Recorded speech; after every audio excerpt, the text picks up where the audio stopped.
doubt future elections and doubt the electoral process, which could be something quite long-term and difficult to repair.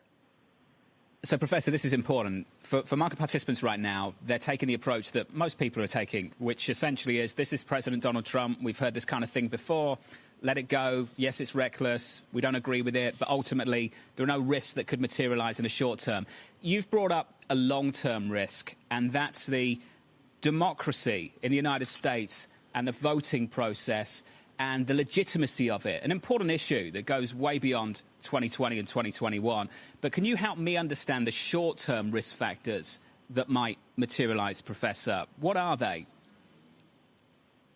Absolutely. Well, often at a transition time for all states, it's a time when states are a bit more vulnerable than usual to both internal threats and also external threats. And the U.S. has always had a very smooth transition of power, so this hasn't usually become an issue. And I don't see it necessarily becoming one now, but the U.S. is looking more vulnerable when a transition seems chaotic or unstable as it currently does. It's also problematic when the incoming administration doesn't have access to the resources, the agencies, and especially the intelligence briefings. We even heard in the 9/11 Commission report that the delays of George W. Bush getting the intelligence briefings and the security briefings earlier on, might have made the U.S. more vulnerable to those attacks in 2001. So this doesn't mean anything is imminent, but it just means that transitions and smooth transitions really facilitate and help us on the security and intelligence front, and not having that just makes us further vulnerable. Julie, thank you so much. Julie Norman with us with UCL this morning on the politics of the moment. And yes, here on Surveillance, on radio, on television, we do look at politics and international relations across all the market move. And John, I admit, with the bond market closed today, it's actually a very, very interesting equity market, particularly with those research reports out. Yeah, on the bond market specifically, trying to do two things at once here, anchor a program and read a speech from President Lagarde. I wanted that context around what she was talking about, around the duration of the program. Doing it in English, fortunately, on the ECB website. She's talking about financial conditions and financing conditions for people and companies and households, Tom. It's actually a really, really interesting speech, and it's about the duration of policy support, so not about the duration of the bonds that they buy, but the duration of policy support. And I think what Christine Lagarde, the ECB president, is trying to achieve this morning, Tom, is set us up for 2021 and beyond. And perhaps at the next meeting at the ECB, it's not going to be a simple case of just boost QE. Yeah. It's going to be about communicating how long we are going to be in this game for. John, let's look at Armistice Day. Mr. Macron at the Arc de Triomphe this morning. I'm looking at the money market screen on the Bloomberg. I have negative interest rates out to 10 years in France. John, hello. How do a people of a nation work with negative interest rates? It's yet to be explained. Today we have the New Zealand with great difficulty, and I Japanese remember a yen conversation here, we had with Eric New Nielsen of Zealand UniCredit dollar just a here, couple of weeks back, Tom, the and it's euro something that has really stuck with Swiss me. francs here, Will we and be able to New engineer a Zealand recovery Swiss in the francs here. Eurozone that The actually reason leads that to higher the interest trade rates? We failed is last for time, today and his response was, we'll likely fail this time. I'm paraphrasing my words, not his, but that's what he alluded to. That's the story, Tom. The story is in Europe, even when we get through this mess, trend growth is going to be so low that the ECB will not be able to put up interest rates anywhere near like they were 10, 15 years ago. John, I thought of you yesterday in talking to Mr. Kaplan. It wasn't about Tots Chelsea, which is coming up the weekend after Thanksgiving. But, John, it was about Kaplan talking about 2 quarters in America and then improvement. Is that tone the same in Europe? I don't think so. With lockdowns in the UK, France, and Germany, and other countries as well, not part of the conversation in Europe. Tough 4Q still ahead. From London and New York this morning, good morning. Tom Keane with something extra to say. Throw it out there. Have you heard from Lisa? Have you heard from Lisa? I haven't heard from Lisa. I mean, just had an email. I didn't get an email. I get no love. She's getting messages about how she's storing oil in her home in 15 Central Park West, and she's binge watching Alan Partridge. There you go. Stable currency.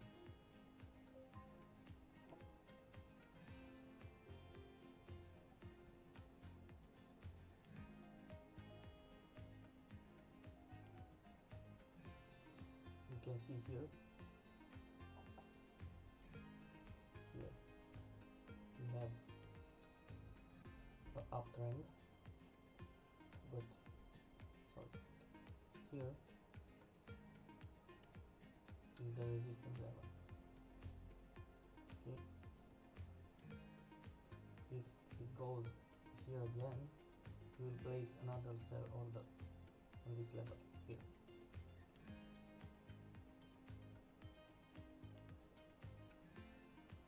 Okay, stay with us and we will give you update for the rest of the stream. Enjoy this live trading. The big concern is climate change. We can see the global warming accelerating at the moment, and the goals that we must hit are so ambitious. It's 1.5 degrees by 2050, being climate neutral in terms of emissions by 2050. That's a huge challenge. We have to reduce emissions by 50%, 2030, 2040 again. It's very, very ambitious, and mobility plays such a crucial role in there.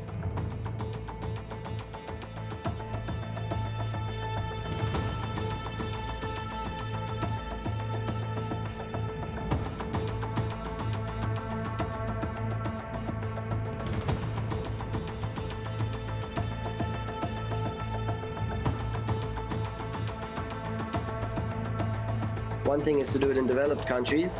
I think we're going to get there by 2030, but then the rest of the world, and that's just as important. If you look at developing countries, emerging countries, that's where probably the biggest challenge we are going to face, to also deploy EVs there and make mobility greener in those countries.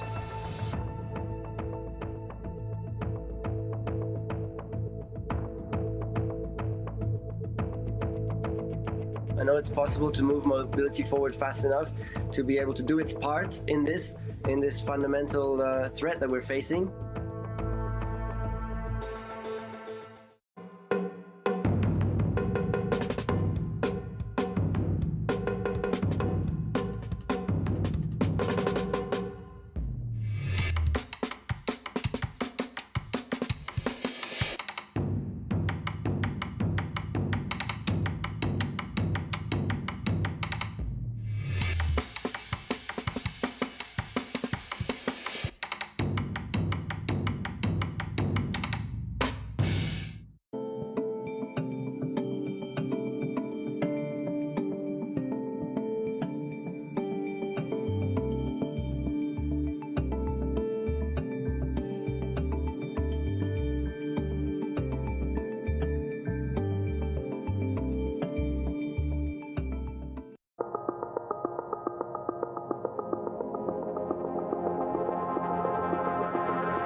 From London and New York, this is Bloomberg Surveillance for our audience worldwide, live on Bloomberg TV and radio. Here is the price action this Wednesday morning after a historic rotation Monday, Tuesday, both on a sector level and a regional level as well. We unwind some of that just a little bit. That move fades. If you look at the Nasdaq, that's where the outperformance is. Previous 2 days, underperformance. We advanced there 1.2%. The S&P 500 up just 0.8%. The big tech story coming back just a little bit in the United States. Over in China, pretty ugly. Check that out on the Bloomberg or on Bloomberg.com. Elsewhere, Europe, that's where the outperformance was Monday, Tuesday. That's where the underperformance is here. Euro Stoxx 50 up by just 0.5%. Want to finish in Europe on the bond board, though, and get to the European bond market and take a look at Italy following that ECB speech from Christine Lagarde. The bid is back. We're down 5 basis points on an Italian 10-year to 0.715%. Tom Keene, the ECB president, not just setting us up for the December meeting, but 2021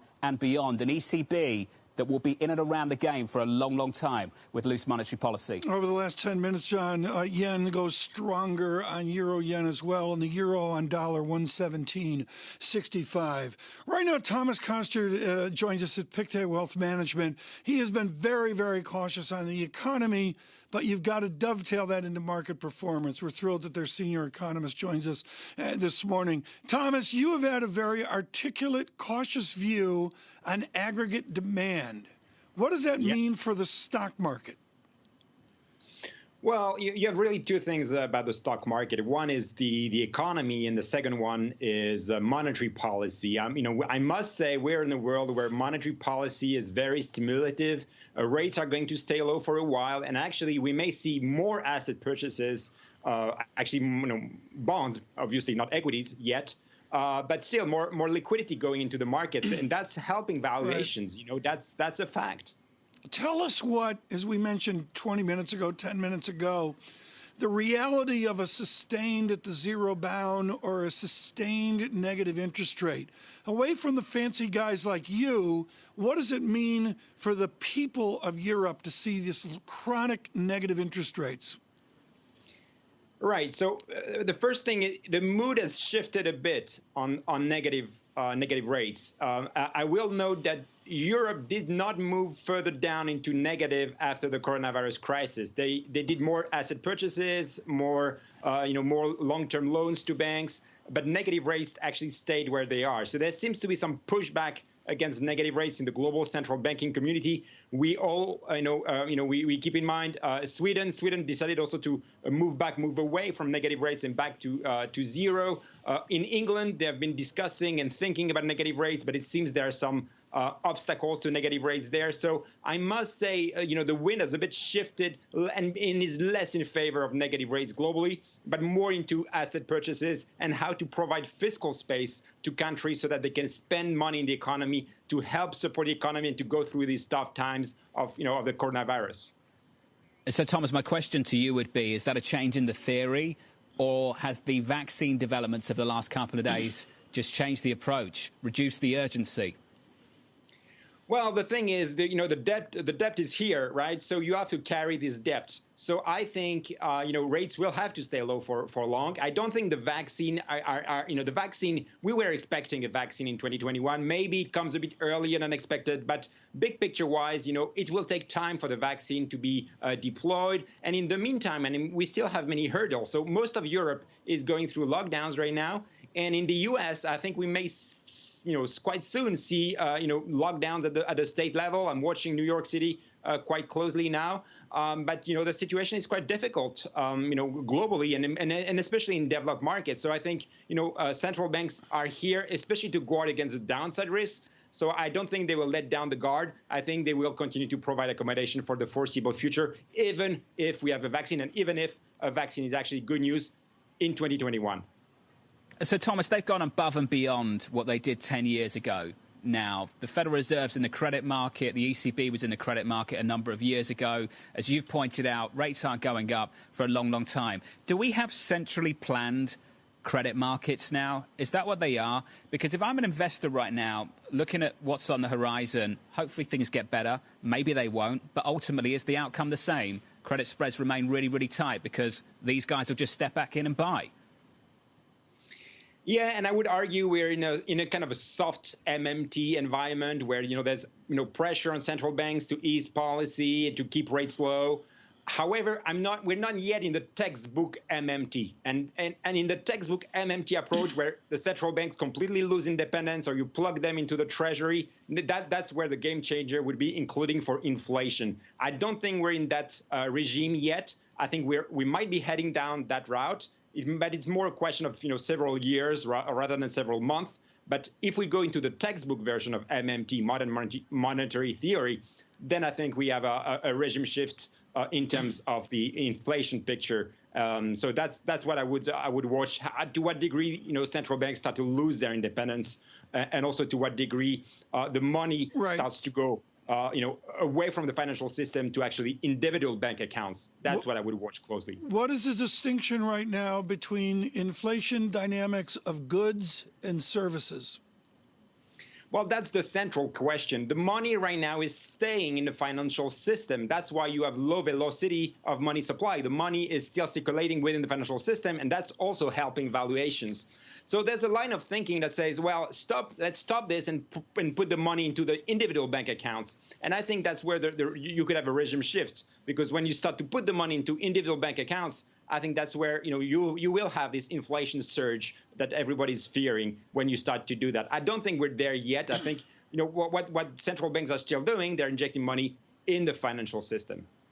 Okay, they're injecting money into the financial system, which means a wall of money. We got a wall of money coming from institutions. I believe it's reported by strategists, including Mr. Costin at Goldman Sachs, that there's a wall of money out there looking for a warm place. What does that money do, given the incentives of the next 6 months?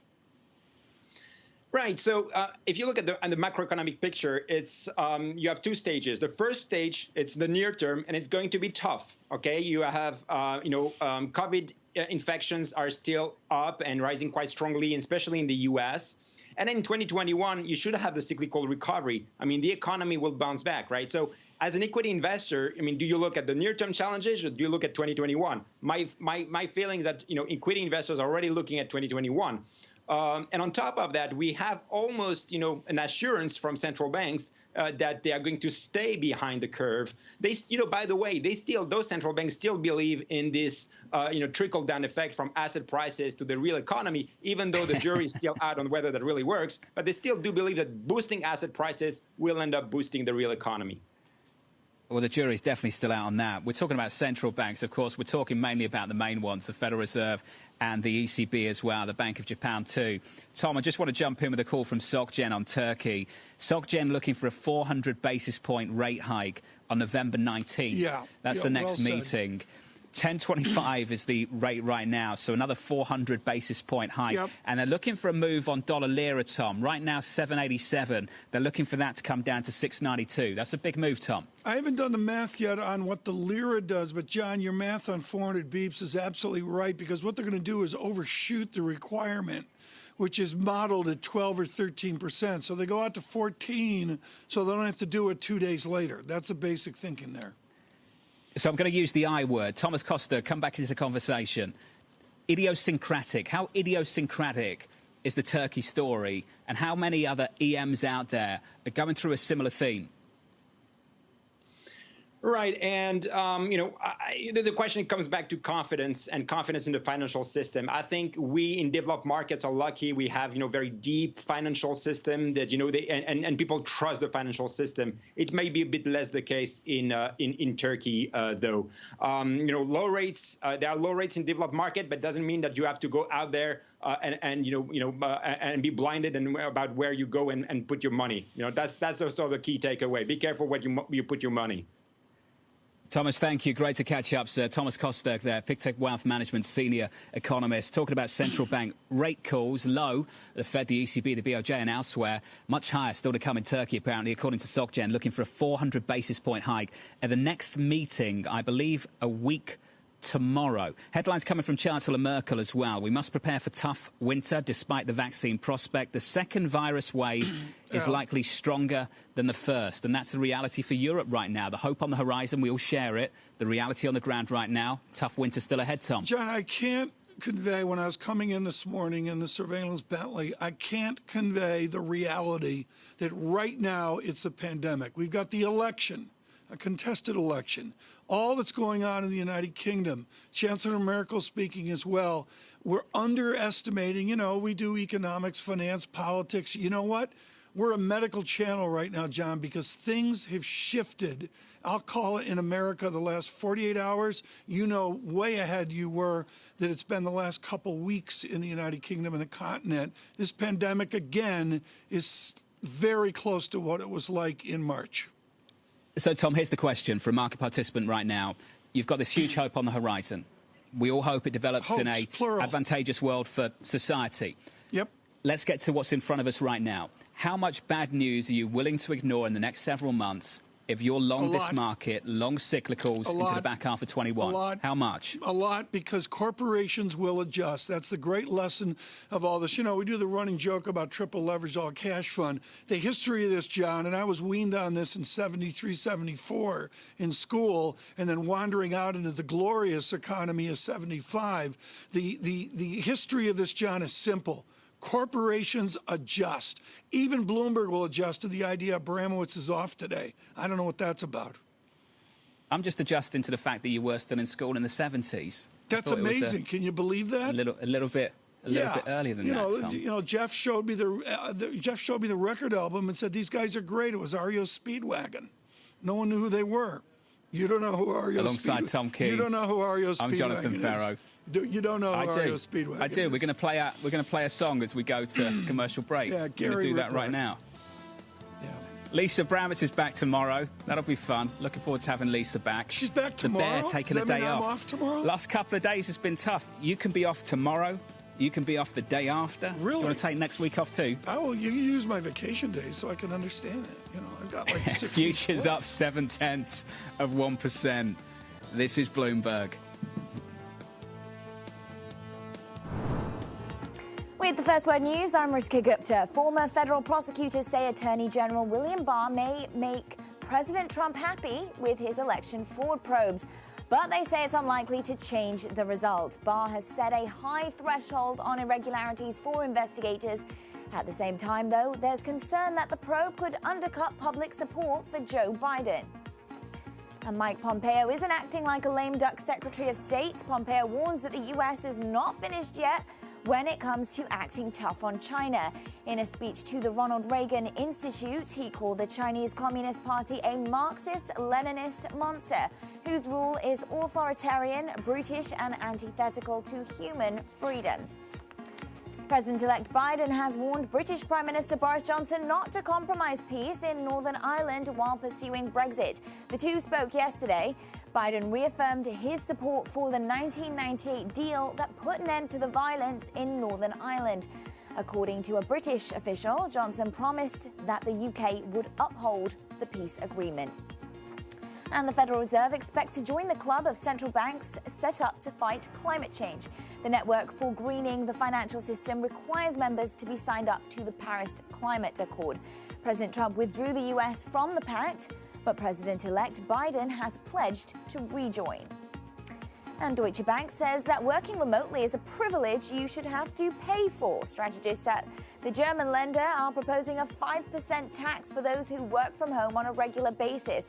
And not because of a government lockdown. Deutsche Bank says that could raise $48 billion a year in the US and could help support low-income and essential workers. Global news 24 hours a day on air and on Bloomberg Quick Take, powered by more than 2,700 journalists and analysts in more than 120 countries. I'm Ritika Gupta. This is Bloomberg.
So do you get tired of people calling you a jazz legend? Do you feel older when they say that to you? Yeah, I like the word jazz. I don't like the legend.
Well, it's really a reminder, isn't it, just how sensitive the markets are to any commentary about trade. We did see some pressure on the yuan, we did see some pressure on the futures. That is now being reversed. The Boston Symphony Orchestra presents BSO at Home. While you stay inside, enjoy a curated collection of archived concerts and behind-the-scenes stories from BSO musicians. BSO Homeschool provides lessons for music lovers of all ages. New performances and messages from musicians are added regularly. Enjoy these selections and much more at bso.org/at-home. We would love, at the right time and the right way to have a digital bank license. We would almost certainly do that in partnership with a strong local partner, and we would use the technology and the experience that we've gained from Mox in Hong Kong.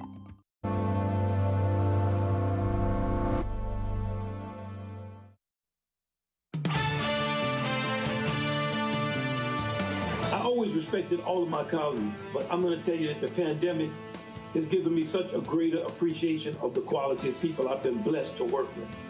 Our orchestra, we still have a vast majority of our staff on. We're open for business. We're getting things done. Wynton Marsalis there, the Jazz at Lincoln Center managing and artistic director. Two reasons we've played that clip. I'll give you one. A little bit later on the Open, we'll be catching up with Kathy Jones of Charles Schwab, which, as we know, Tom, may or may not result in Kathy playing a little tune on her piano for us. So look out for that on Bloomberg TV in the next hour. John, I'm so glad you bring that up. We do these things, folks. And for starters, let's make this clear. We're completely unrehearsed. John and I, we all know we're not on speaking terms. I don't think you need to tell anyone that this is unrehearsed. Lisa's doing, and she's like 42 feet behind me, hermetically sealed away. And the bottom line is, folks, this strange stuff happens. And John, that wonderful moment was picked up by Schwab International at some big confab they had. Beautiful thing. To get through the pandemic. And it is really, we really, thank her for playing better than the two of us will ever dream about playing. For tolerating you and I. What do you have on Mid Morning Matters today?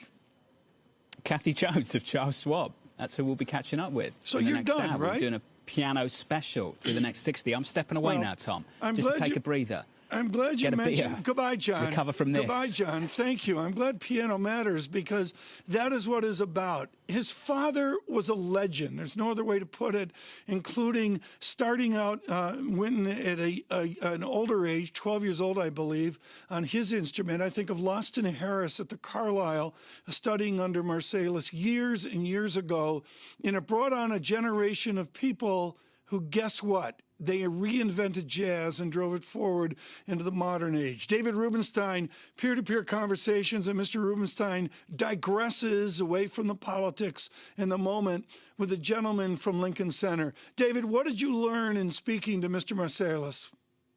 Of course, I learned, sadly, that his father had died of COVID, and his father was an incredible jazz pianist, and he produced 4 sons who are also jazz musicians. Wynton is maybe the best known of them for the things he's done at Lincoln Center, but also he was a classical musician as well. He actually won a Grammy Award one year for classical music. The same year, he also won a Grammy Award for jazz. Jazz is probably the most American type of music we have. It was invented in this country. It's personified by so many people in this country, and it's one of our great exports in the music world. Hip hop, you could also say, is invented here, but jazz for almost a century has been the most American, pure American form of music. Which way would he like jazz to go? We talk of the death of opera. They're all aging. We talk of philanthropists like yourself trying to save classical music. I don't believe jazz needs saving, but which way does he suggest jazz will go?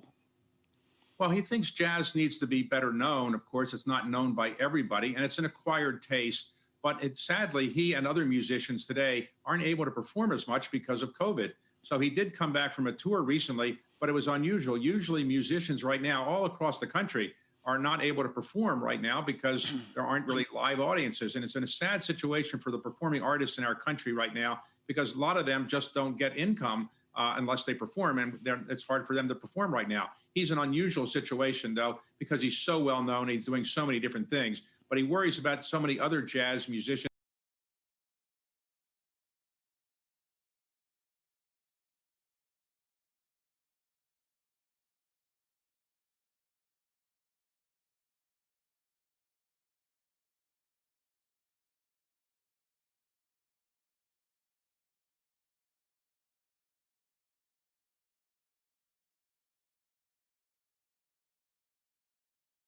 Frankly, the only thing that, how can I say this tactfully? I think it will not help the president's legacy. I think that I know from my discussions with foreign leaders thus far that they are hopeful that the United States democratic institutions are viewed once again as being strong and enduring.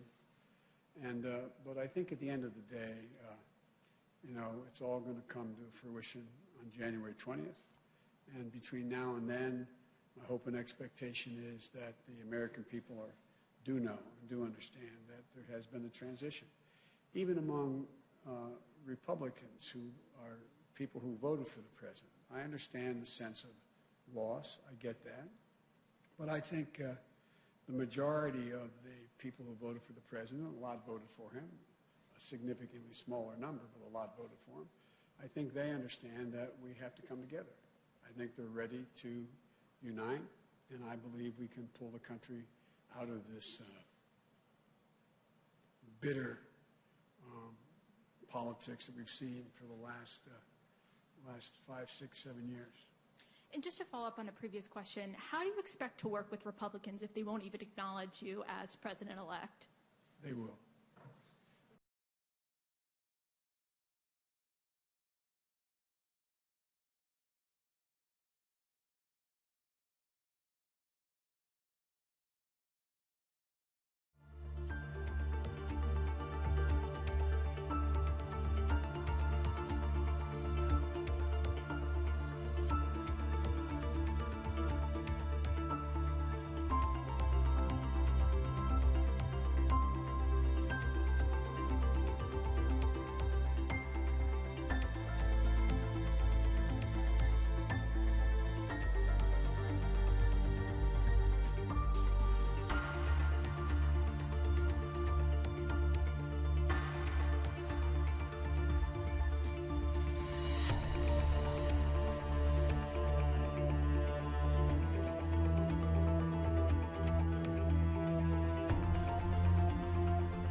I pledge to be a president who seeks not to divide, but unify, who doesn't see red states and blue states, only sees the United States.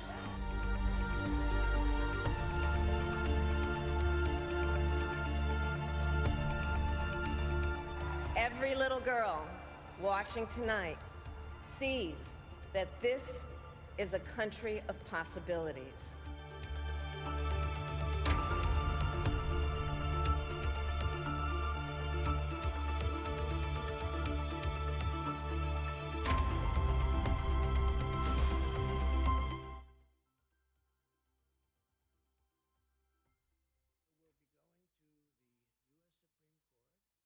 We want all voting to stop.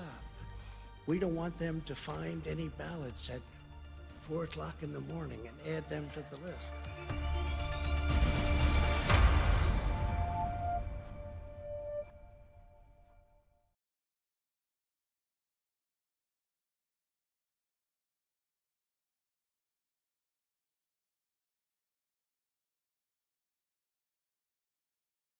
American diplomatic strait has made our relationships with our Gulf partners the closest that they have ever been.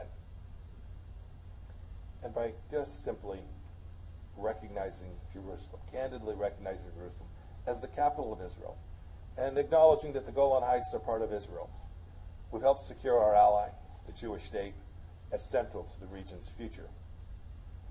And it's, much to the chagrin of some here in town, has delivered peace and forged new ties of prosperity and security through the Abraham Accords. But we're not finished yet. Those pillars of strength and candor are also the foundation for America's policy towards the world's #1 threat to freedom today, the Chinese Communist Party.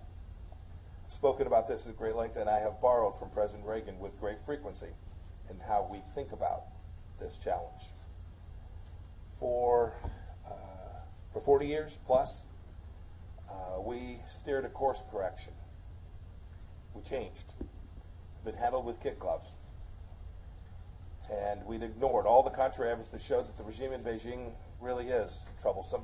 We showed what it is. It is authoritarian, it is brutish, and is antithetical to human dignity and freedom.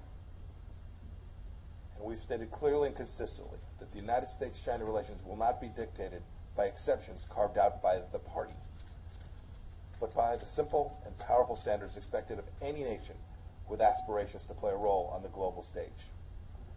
That means what we've told our counterparts in China: accountability, transparency, reciprocity from Beijing. This is exactly what President Reagan demanded from Moscow. And it also means no more illegal claims in the South China Sea, no more coercion and co-optation of American businesses, no more consulates used as dens of spies, no more stealing of intellectual property, and no more ignoring fundamental human rights violations.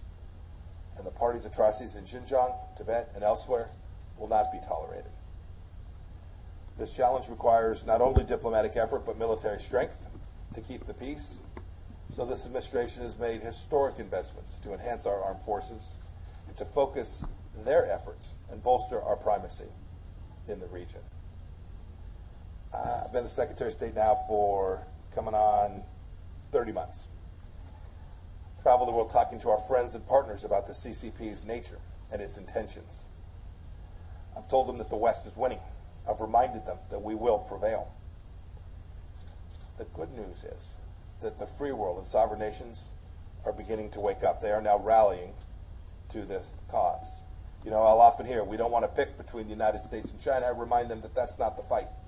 The fight is between authoritarianism, barbarism on one side, and freedom on the other. And so we've begun to strengthen the institutions that can achieve this objective. From the Quad to ASEAN to NATO, we've woken them up to the threat posed by this Marxist-Leninist monster.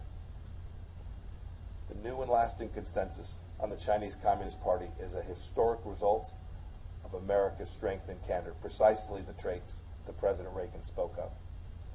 The fact, the urgency of this matter is now accepted all across the political spectrum, and it shows that the Trump administration has succeeded in making this important shift for American national security, and indeed for the freedoms of all humanity. It's an accomplishment that will steer a generation of American foreign policy makers. We should all approach this challenge, and indeed every challenge, confident in our nation's purpose, sure of our values, and determined to protect our way of life because we believe so deeply in America's promise. And just like President Reagan, we have every reason to be optimistic. America itself is a continent-wide reminder that freedom is the superior alternative to tyranny. If our policies aren't grounded in a love of America, in the knowledge that though we're flawed like every other country, that we are indeed an exceptional nation, our founding principles are unique, and our future promise is also special, then if we get that wrong, our nation will suffer. But if we get it right, our friends and allies will see America leading. And we will all emerge stronger, freer, and more confident, and we will face the China challenge. President Reagan knew this. Appeasement and blind engagement makes us weak. Beijing, Tehran, and other tyrannical regimes take advantage of weakness.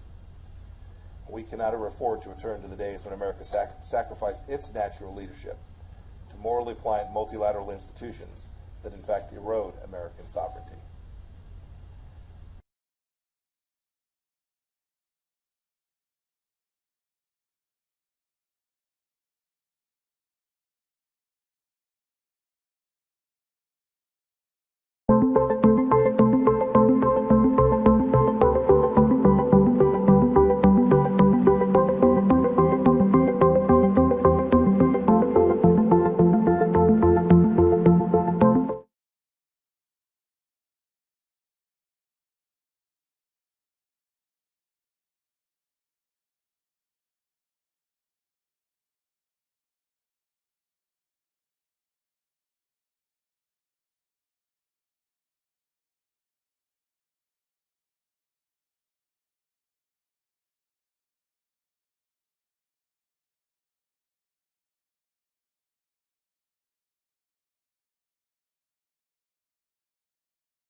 we are already beginning the transition. We're well underway. And the ability for the administration in any way by failure to recognize this our win does not change the dynamic at all in what we're able to do. We've announced yesterday, as you know, the health group that we put together today. We're going to be moving along in a consistent manner, putting together our administration, the White House, and reviewing who we're going to pick for the cabinet positions. And nothing's going to stop that. And so I'm confident that the fact that they're not willing to acknowledge we won at this point is not of much consequence in our planning and what we're able to do between now and January 20th.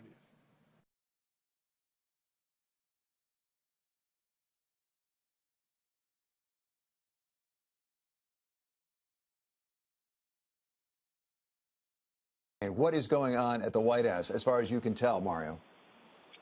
Hey, David. As far as I can tell, it's more of the same from President Trump. As you mentioned, he released a statement immediately after the networks called the race, a rather defiant statement saying that, that Joe Biden was rushing to assume the presidency and that the media was complicit in this.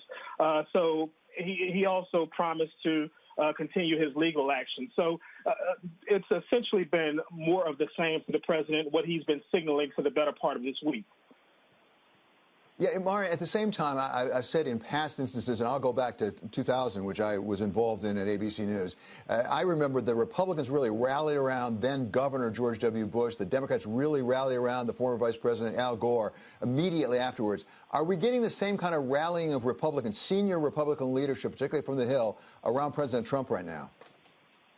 No, we aren't actually, and in fact, that's been a source of concern for some of the president's allies, particularly his children, who have been quite vocal on Twitter about 2024 potential hopefuls coming to the president's aid. In fact, you're also seeing some Republicans either stay quiet. You've seen some Republicans, admonish the president in ways we haven't saying a whole lot during this administration. And then, of course, you do have a sliver of Republicans who heard the call to arms, if you will, from the president's children, who are now trying to defend the president as well. So, Mario, let me put you on the spot here a little bit. I don't know if you have an answer. I don't know if there is an answer. But I'm looking back at that statement from President Trump, which you described as defiant. He said, beginning Monday, our campaign will start prosecuting our case in court to ensure election laws are fully upheld. Do we know what case he's really talking about? Is it really winnowed down to one particular case that the Trump campaign thinks is their best shot at overturning this result? Well, what we know is that the president's team has essentially been canvassing all of the battleground states that he would need to get to 270. So they've been holding these press conferences, if you will. There's one in Philadelphia today. So far, the legal actions in some of these states, whether it's Philadelphia or Nevada, haven't gone in the president's favor. But it doesn't seem like the president is going to stop trying in that regard. So, sorry, we have some sense, I think, of where Kamala Harris is. Where is Vice President Pence? Vice President Pence, as far as we know, is in D.C. as well. He hasn't really been public as much as the president has been. He's kept a lower profile. The last time I think that the two of them were together, publicly at least, was on Tuesday night. But we haven't seen much of the current vice president.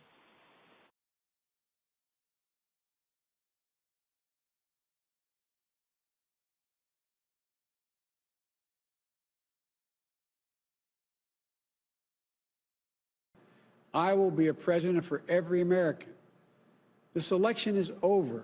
It's time to put aside the partisanship and the rhetoric that designed to demonize one another. It's time to end the politicization of basic, responsible public health steps like mask wearing and social distancing.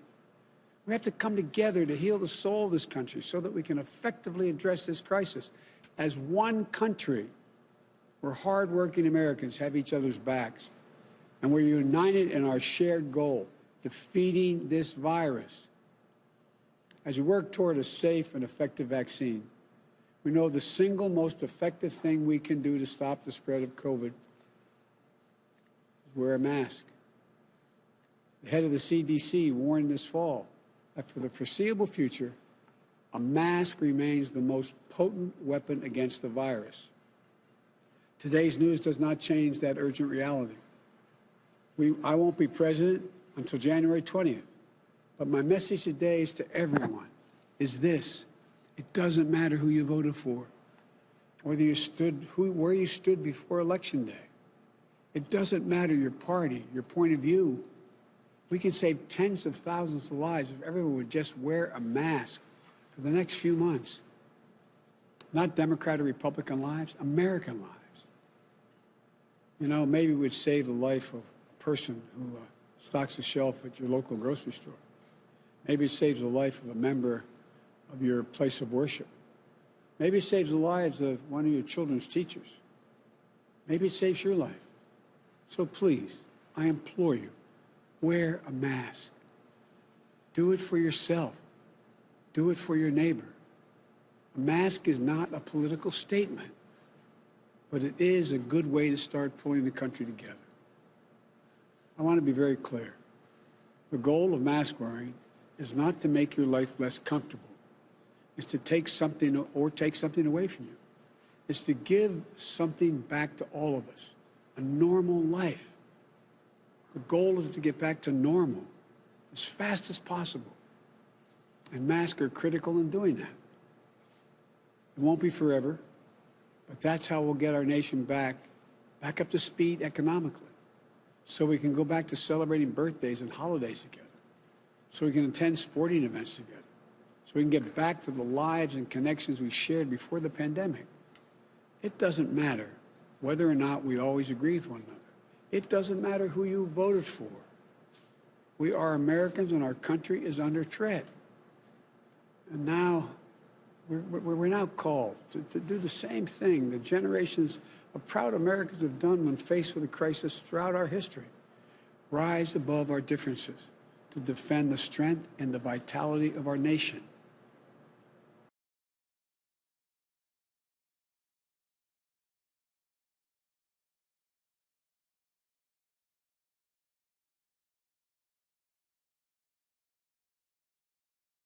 But I think there's massive confusion over all of these fancy words, and particularly around vaccine, around antibody treatment. We conflate bacterial and virus therapies on top of each other. How does a vaccine differ from the antibody treatment you announced yesterday?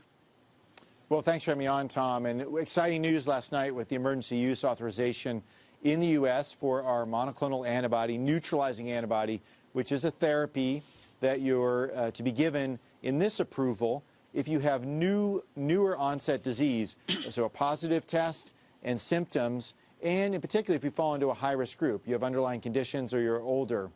Then you can take this therapy, and in our studies it reduced the probability that you go to the hospital pretty dramatically, by 70%.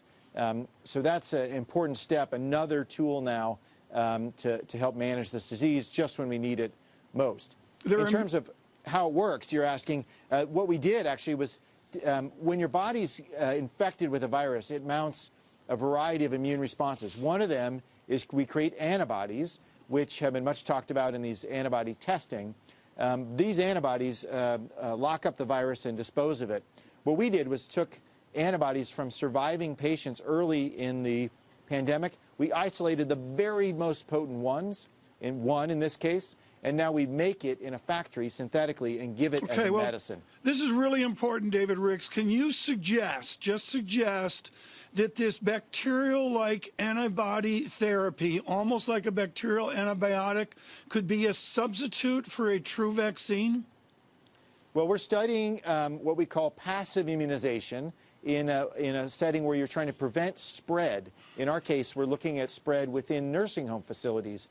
It's similar to vaccination in a way. So when you get a vaccine, we introduce a killed or modified version of a part of a virus, and your body recognizes that as foreign and mounts its own antibody response. Here, what we're doing is we're giving you the antibody response of someone else prior to getting sick. It's in a study. It's not approved by the FDA, and we don't have the data yet. But that's a very interesting approach. And if we look at other viruses like Ebola even, this was the setting where these antibodies made the biggest difference. Of course, in the U.S. and I think around the world, nursing home patients, elderly in nursing homes, are at the highest risk. So this would be an important positive event if it occurred, and we should have that data in the coming weeks. Dave, to build on what Tom's discussing, I think we're trying to ask the question as to whether we need a multi-pronged approach here, not just the advancement we heard from Pfizer yesterday, but maybe also complemented by what you're doing as well. One thing that stuck out for us all yesterday is just the storage of the mRNA vaccine that Pfizer are moving forward with and how difficult it is to store at really, really freezing cold temperatures. Dave, can you speak to that, the developments there on that side, and how difficult it will be actually to distribute something like that widely and everywhere? Well, for the messenger RNA vaccines, they are fragile molecules, so they need to be held at a very, very low temperature. That will likely not, I don't think that's going to be a major barrier once this is broadly available in developed markets with advanced medical systems. Where it becomes a problem is where refrigeration and available capacities in developing countries, is going to be much tougher and will take longer. That's why we have, 2 of the leading 10 vaccines are using this technology. 8 aren't, and likely won't have those refrigeration restrictions. I suspect some of those will work as well. I'd bet on that. And we'll likely end up with multiple shots on goal with vaccines. In the meantime, none of them will work 100% of the time. And back to the original question, we'll still need medicines like our antibody therapy to help those that will still get sick, hopefully at a much lower rate as we approach something like herd immunity, but you'll still have endemic disease. And we'll need therapies. There's many examples where this is true, including common respiratory viruses like RSV, where we have both vaccination and antibodies. They can go together. But together, I mean, this is in the last 48 hours, we have 2 important developments in the fight against COVID-19. I think the future is looking more certain and brighter for sure. To build, though, on what John is talking about, there are some practical concerns as all of the pharmaceutical companies try to ramp up production. And I'm wondering, supply chain issues, especially as the pandemic worsens, the idea that all of these different pharmaceutical companies are trying to go for the same thing and probably sourcing some of the same substances, as well as using some of the same staffers. How well can you ramp up production of the antibody therapies to meet demand in the next couple of months? Well, I wouldn't worry so much about that competition phase where we're competing our ideas. I think once it's clear there are winners, you'll see the industry come together to make product at scale. That's already occurred in the antibody space where Roche and Regeneron, who have a different approach from Lilly's, have teamed up. We've teamed up with Amgen and then also the largest contract manufacturing organizations in the world like Samsung and Fuji to build out that supply base. So I don't think we're wasting material by competing in that way. Of course, antibodies are complicated to make. One of the most complicated medicines we make, and we usually reserve them for severe disease like cancer and autoimmunity. Here we're talking about treating thousands, millions of people potentially with these antibodies. It will strain that system, and we will have scarcity. That's for sure. That's why the FDA, last night when they approved this, really asked doctors to use it in the highest risk patients. That's appropriate. So we use it where it matters most. Dave, these are serious issues. We have about 30 seconds left, and I'd love for you to do me a favor on just a lighter note. Can you explain the offside rule to Tom Keene in about 20 seconds? Can you do that for us? Please. You're talking about in football. Yes, of course. So offsides is when the offensive player is in front of the defensive player prior to the ball being struck. Of course, once the ball's struck, he can run in front. It doesn't matter. That's different from hockey, where the blue line is what matters. Oh, thank you. That's very good. David Ricks there. And, of course, this is with the support of Eli Lilly to our Olympic Committee, which they've been committed to. That's true. John, for many years. I still don't get, I think a blue line would solve it. You don't have to make it Manchester City blue. You could just make, like a nice Chelsea blue line, and it would work out, John. There you go. I think David Ricks and his kids would like that. David Ricks gets it.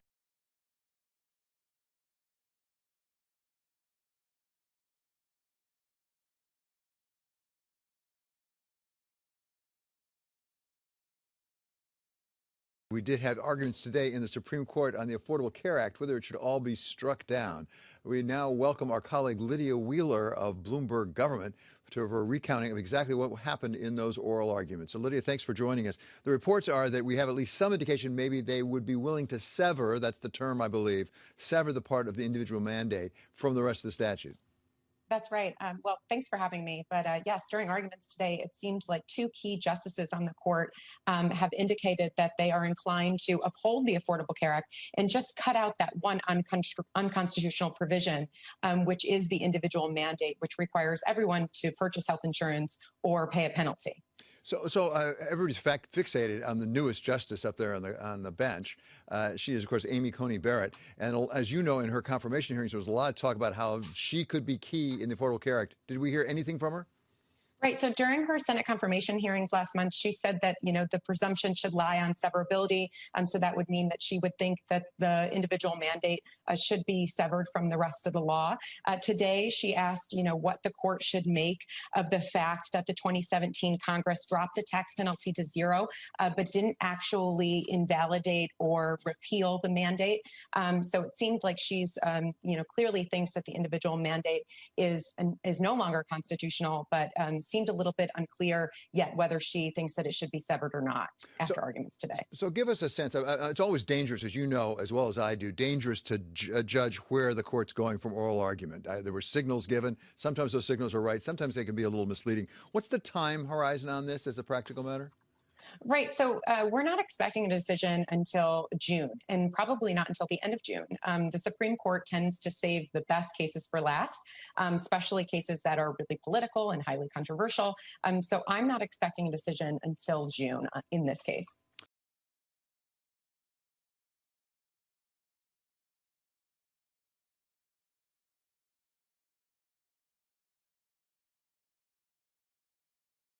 We continue to see these lawsuits, these recount demands. How much of a difference will they make for President Trump and for America, given the margin of victory by Joe Biden? Thanks for having me. At this point, the margin of victory is so large that the litigation really won't make a difference. Even if President Trump wins every single one of his lawsuits, he would still be behind by the votes and too much against Joe Biden. So what happens going forward? Say the legal battles end and President-elect Biden becomes president of the United States. How will this hamper policy making? Because we continue to see a more conservative leaning judiciary here in the U.S. Before you get to the judiciary, let's talk about Congress. At this point, at best case scenario, the Senate will be divided 50-50. It's also possible Republicans have a 52-48 majority. So I think Biden's problems of governing go far beyond the courts. He first has to be able to pass legislation. But still, the courts will be more conservative, and they may be more hostile to his agenda. I think that's absolutely going to be true. To Sherry's point, the transformation of America's courts, for better for worse, certainly for more conservative, has already taken place, and that's not something that a Biden administration or even the Democrats gaining some element of control back in the Senate can really control. So what does that potentially mean for hindering Democratic policymaking over the next 4 years?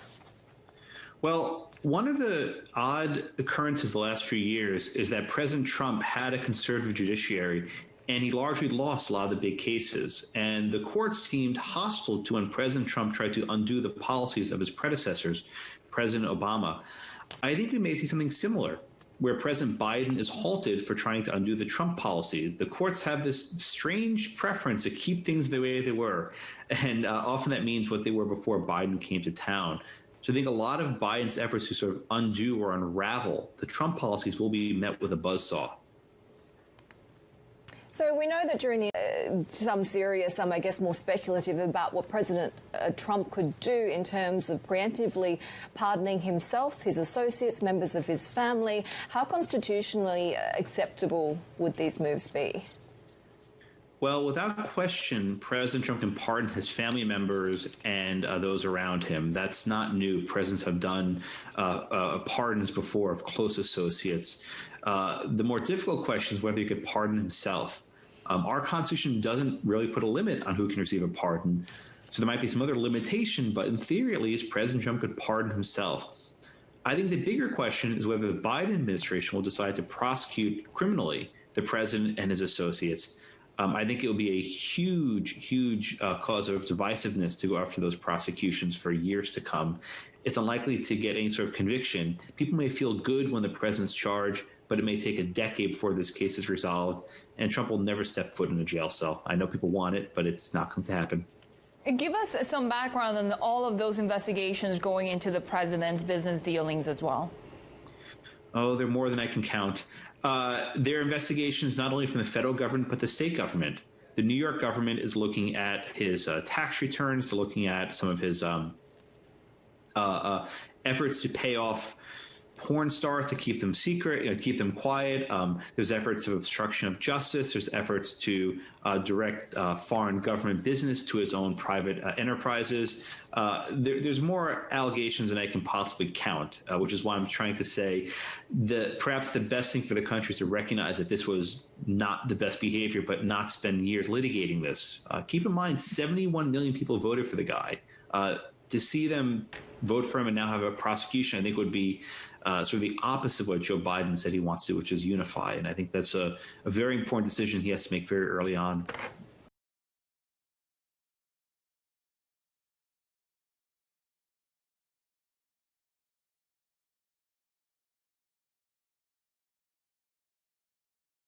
What are we learning from Pfizer this morning?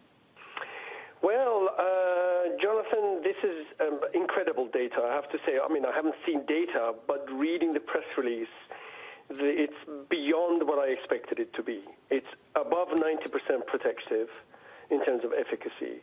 And it's not on just that 32 patients that we were worried about that they might come out too early. It's on 94 cases. So, I really don't think it could have got any better than this at this stage of the readout. The data can change when more patients are recorded, et cetera, et cetera. But at this stage, it could not have been better. Sam, we're thrilled to have you on today with your work out of Cardiff and your doctorate in pharmacology. Let's go to the efficacy of the moment. Measles is a 97% success rate. Dr. Fauci and others have talked about a 75% success rate. So scope for us the success of a 90% efficacy for this RNA vaccine.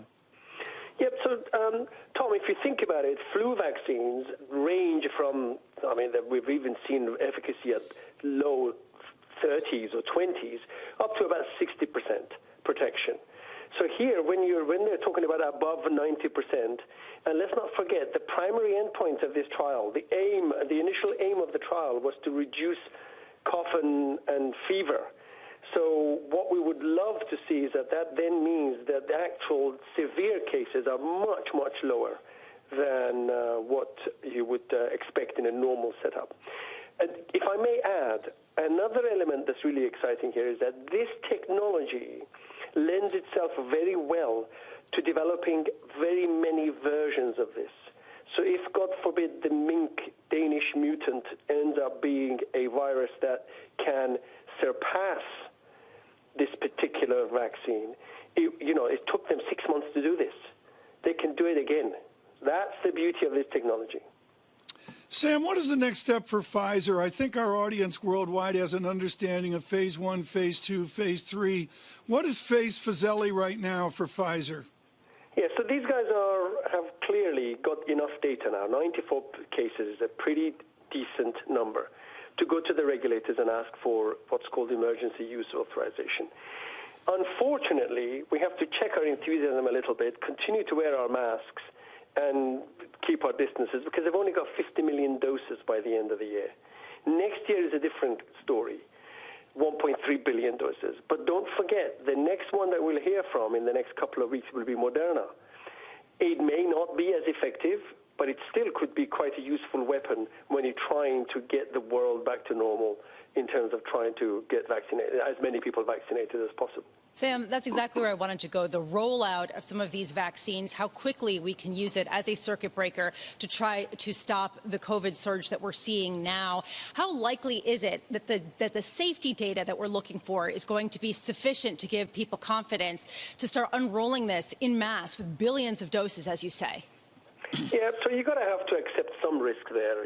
When we get to next week, I think thereabouts, that Pfizer should have about 2 months of data on about 20,000 people, 10,000 of whom would have been vaccinated.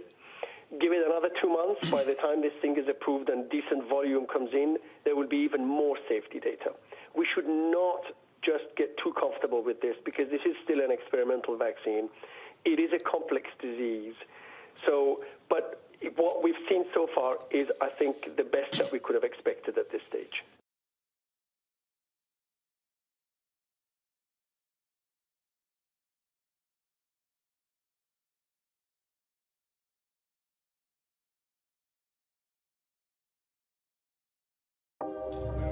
Our government's always controlled our content.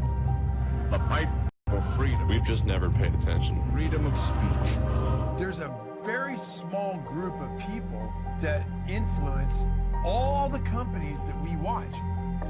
That's why we have Q. Patriots everywhere. Stand at the ready. Q is completely baseless. It's the rantings and ravings of anonymous people who we don't know. It may be multiple people, it may be different people, it may be one person. Q has not foretold anything, despite the fact that many people who are believers in Q will try to convince you through different signals and small things that you might not have picked up that it actually is all true. You know, it's not true. This is insane. QAnon offers a constantly shifting way to view the world as it's happening, which means that it's very easy for people who believe it to then discard any attempt to reason with them and explain why they shouldn't believe it. It's almost seeped into the groundwater of the internet now. Google lied to you. Google, Facebook lied to you.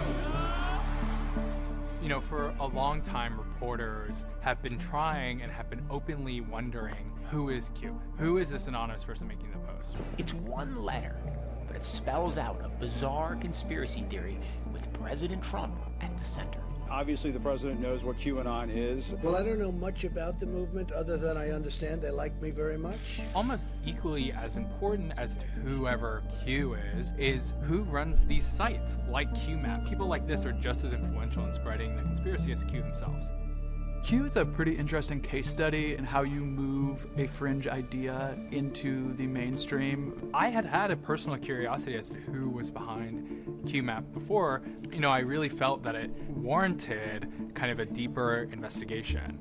The place to start was to go and talk to him. So I rented a car and I drove out to New Jersey.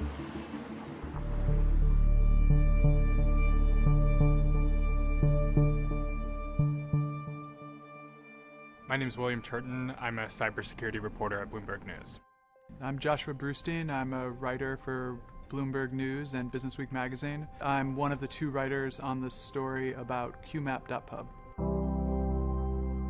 Jason Galinas is a pretty normal-sounding guy. He is a dad in New Jersey, 3 children, lives in Berkeley Heights, which is a town about an hour outside of New York City. Jason, in many ways, was your typical American. He got a degree. He, went into working in the technology departments of different banks.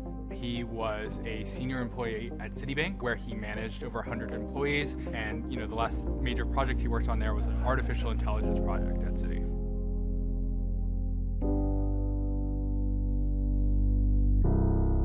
Jason Galinas also ran one of the, if not the biggest QAnon conspiracy website.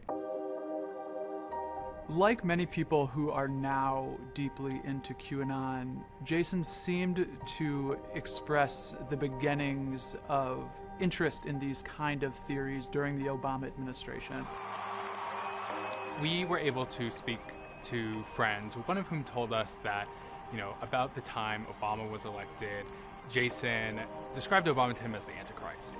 He seemed to have a lot of anger towards the Obama administration and began to explore some unconventional, shall we say, beliefs. One of them related to the idea that Hillary Clinton was involved in sex trafficking. We don't know for sure if Jason believed in Pizzagate, as it's formally known, but friends told us that he believed in this idea that powerful Democratic officials, including Hillary Clinton, were involved in the sex trafficking of children. This all goes back to Russian hackers leaking John Podesta's emails. You might recall those were posted on WikiLeaks, and users on the image board 4chan started reading those emails and decided that the word pizza meant children, and kind of worked themselves up into this idea that in the basement of a pizza shop in DC were secret tunnels leading to Congress where they were sex trafficking children. One of the big surprises of the presidential campaign was the explosion of fake news on the internet.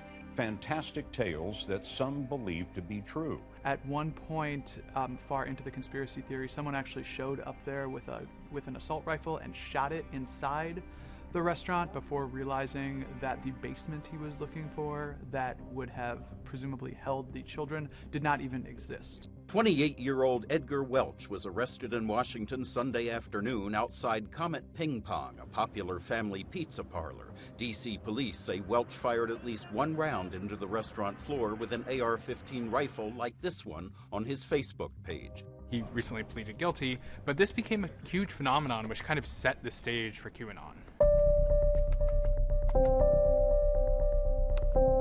So Q drops, as they're called, are posted to this website called 8kun, which is formerly called 8chan. They're formerly posted on 4chan, and they can come daily, a few days apart, or multiple times a day.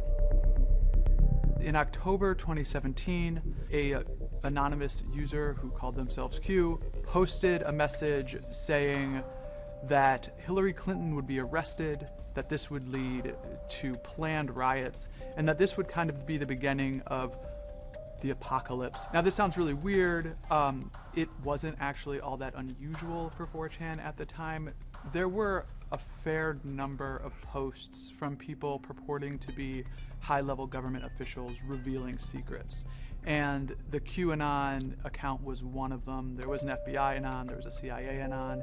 And for whatever reason, this is the one that took off. This is a movement where you get information. That's all it is.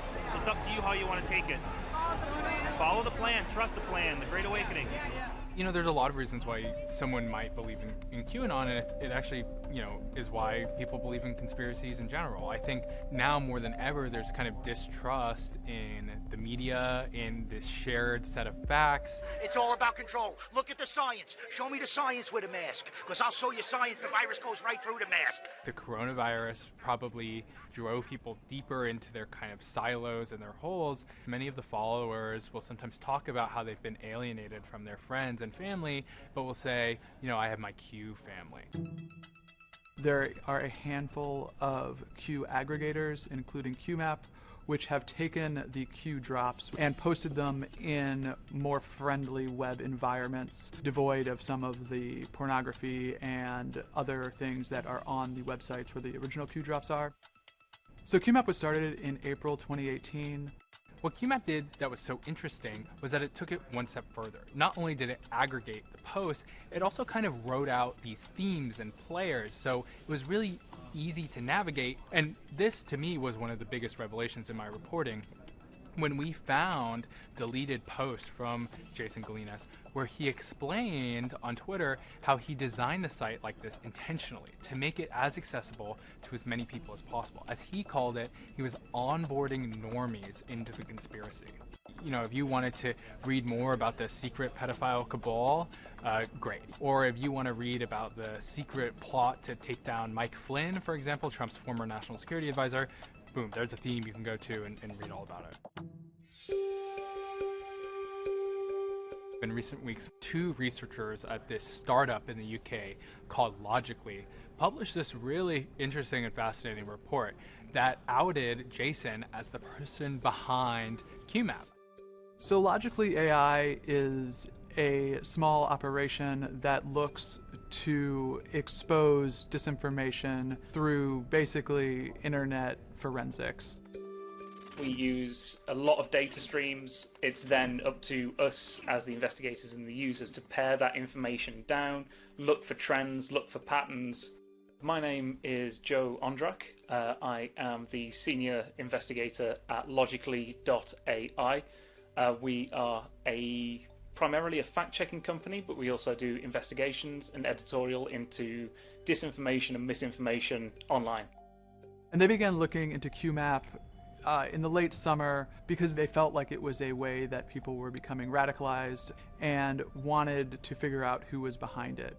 there was a URL with an email address in it, and from there we were able to find Google Chrome store page for qmap.pub, and the QMAP app that he was running that had since been deleted by Google Play when they realised they were starting to crack down on QAnon. Because he was monetizing these apps, he had to register them under a company, which led us to Patriot Platforms LLC, and obviously if he'd registered for an LLC there would be filings with names attached to it that we could then explore. So we pursued open business records, we looked at those, which gave us the name Jason Galinas. I saw the report. I was like, this is really interesting. I mean, this is fascinating. But, they hadn't gone to Jason for comment. It was kind of just put out there on the website. The first thing I did was I rented a car and I drove out to New Jersey, and I found Jason in his front yard. He was holding a wheelbarrow while some landscapers and laborers around him were doing work on the hedges and the lawn, and I felt really nervous. I walked over and I said, "Hi Jason, I'm a reporter from Bloomberg. I just wanted to ask you about this report that's been published that says that you run this website." He was a little evasive. He kind of walked away from me, and I was able to kind of get him to continue talking, but never denied running the site, and eventually said that QMAP was a patriotic movement to save the country. Eventually his wife appeared at the front door, who kind of beckoned him inside. I went and knocked on his door a second time, really in the effort to try and give him as much opportunity to comment or clarify as possible. He didn't respond. Once I was in my car, multiple police SUVs arrived and informed me that Jason had called the police.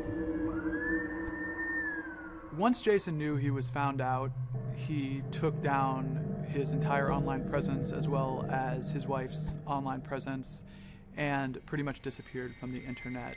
QMAP.pub also came down and was basically just a couple of links to other QAnon aggregators.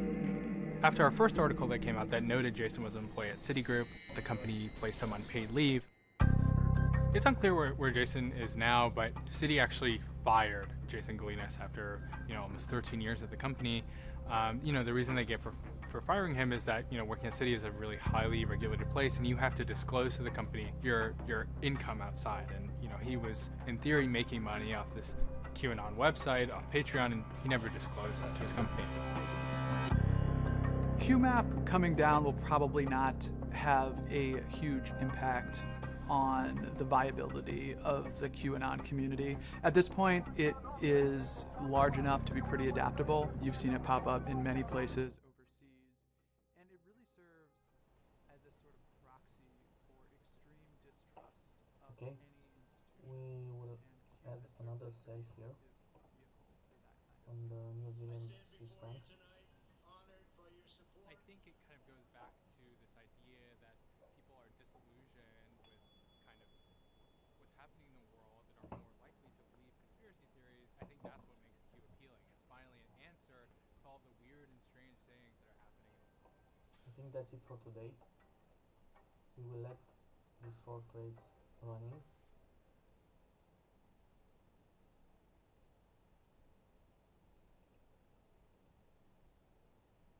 Stephanie Baker, Richard Pilger is out of Notre Dame. He is a 28-year distinguished bureaucrat in chasing people for election extortion, election bribery, and even was involved in the notorious Jack Abramoff case of years ago. Why did this guy resign? Maybe it will Barr's move is unprecedented, and it flies in the face of established Justice Department rules, which say that fraud investigations are supposed to be conducted by the states, and the DOJ does not get involved until after the elections have been certified and confirmed by the states. Moreover, they're not supposed to openly announce these investigations. They don't want this to interfere with any ongoing election count, etc. But I can see why he resigned. It is again another move by Barr that flies in the face of established Justice Department rules. And it's somewhat comforting that he's saying that they should not be investigating claims that are far-fetched. But it does, in the end, I think, contribute to the narrative that there is a problem and undermines the integrity of the election results. Live trading. Speculated that Have a the nice day. president and the Bye. attorney general were getting out front with federal usurping states' rights. court do on this? It just seems to me that if any of this sees a light of day in court, somewhere in the judicial process, they'll just go, no, you can't do this. Is that right? Yes, absolutely. And already you've seen the claims that they've brought forward have gone nowhere. And, none of the claims that they've brought forward, are likely to change the outcome of the election. I mean, for instance, in Nevada, the Trump campaign is challenging 3,000 votes, they say, cast by people who moved out of the state. Now, even if that were to be proven, it would not change the outcome of the Nevada result because Biden is up by so many votes. By and large, across the board, none of these recounts or legal challenges are going to, put into question anywhere near the number of votes that they would need to overturn the result. So, as a legal strategy, it does not look like it will go anywhere. It's likely to just ground to a halt. It's designed to encourage, Trump's narrative that the election has been stolen from him, and is something that he's likely to push and continue to push for years.